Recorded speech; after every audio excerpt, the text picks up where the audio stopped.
તાજા સમાચાર તમારી ભાષામાં મેળવવા માટે ડાઉનલોડ કરો Gujarati mid Danny app. My personal gratitude to Prime Minister Modi for his government's quick action in saving my mother's life. I am eternally grateful to. India needs to take a leadership role in the world and not let other foreign powers dictate the situation, because this is India's neighborhood. This is India's eastern side. What is your message to the government of India, and what are your expectations, as being Bangladesh's strongest supporter in the region? My message to the government of India, first of all, is my personal gratitude to Prime Minister Modi for his government's quick action in saving my mother's life. That is, I am eternally grateful to. My second message is that India needs to take a leadership role in the world, not let other foreign powers dictate the situation, because this is India's neighborhood. This is India's eastern side. It is a proven track record that no one can deny that the Awami League government, Sheikh Hasina's government, kept peace in Bangladesh, kept economic growth, stopped insurgency, and kept the eastern side of our subcontinent stable. We are the only government that has proven we can do it. No one else has. Other governments have tried, they have failed.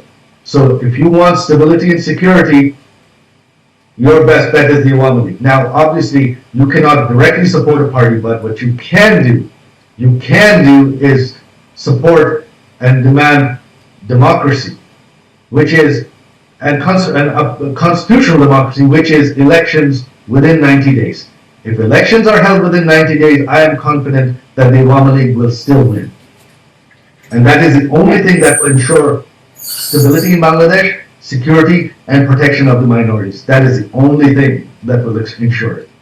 Without political experience, without governance experience, it is very, very difficult to run a country. Our Supreme Court has ruled, and our Constitution says, that a non-elected government cannot run a country. They are not elected. But there is no democracy.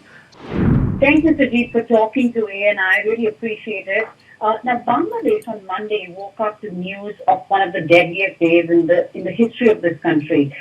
Give us a sense of what happened there, and what did you hear from your mother directly, the former Prime Minister Sheikh Hasina?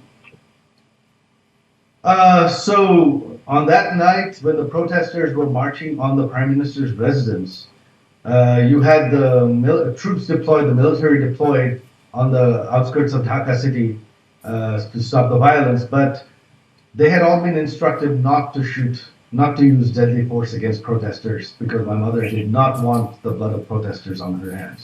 There had already been excessive use of force and violence, and she did not want any more killings. Her government never wanted to use force. Her government never authorized the use of force. The violence was incited by some other groups chanting, "We are Rajakars," in the middle of the night at Dhaka University. That's the equivalent of marching in the middle of Jerusalem chanting, "We are Nazis, we are Nazis."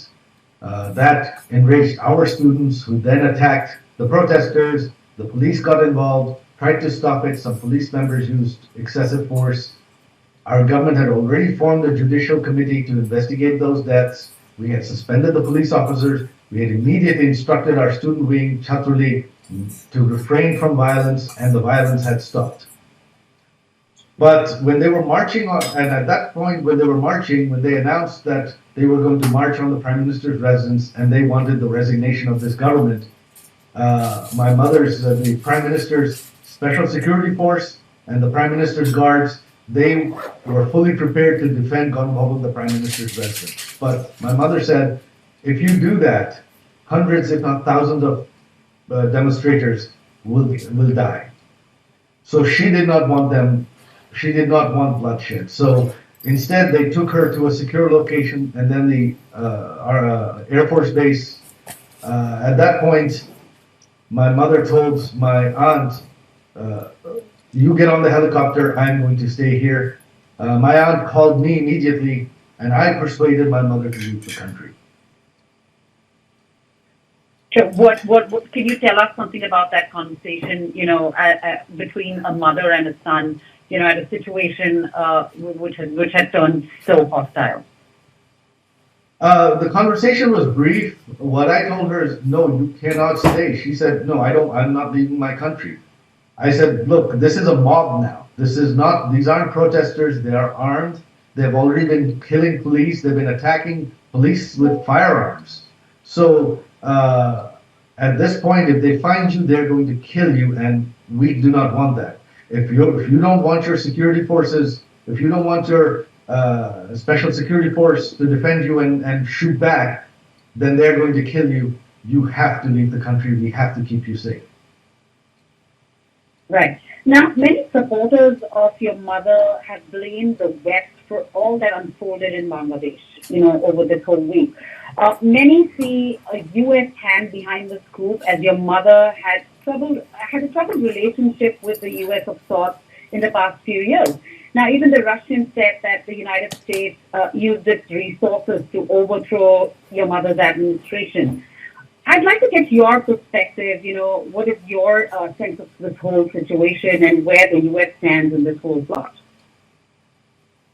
Well, I mean, was the U.S. directly involved? I don't know. I have no evidence. But if you look at the situation, the protests, the protests were incited and inflamed every step of the way. When the protests first started, they were peaceful. Our police were guarding them. And the protest wasn't against the government action. Our government had reduced quotas years ago when there were the first round of protests against quotas. The quotas were reinstated by the courts due to a case. And our government had filed an appeal against that. That means our government was fighting the quotas, and it was going to fight the quotas in the Supreme Court. We were just waiting for the Supreme Court to hear it. So, and then, at that point, someone took a statement of my mother and twisted it online and spread it tremendously online, which is she had said that we don't want families of Rajakars getting government jobs. Now, they twisted that into my mother calling the protesters Rajakars, which she never did. So, clearly, some agency was very, very active online in using social media to inflame the situation.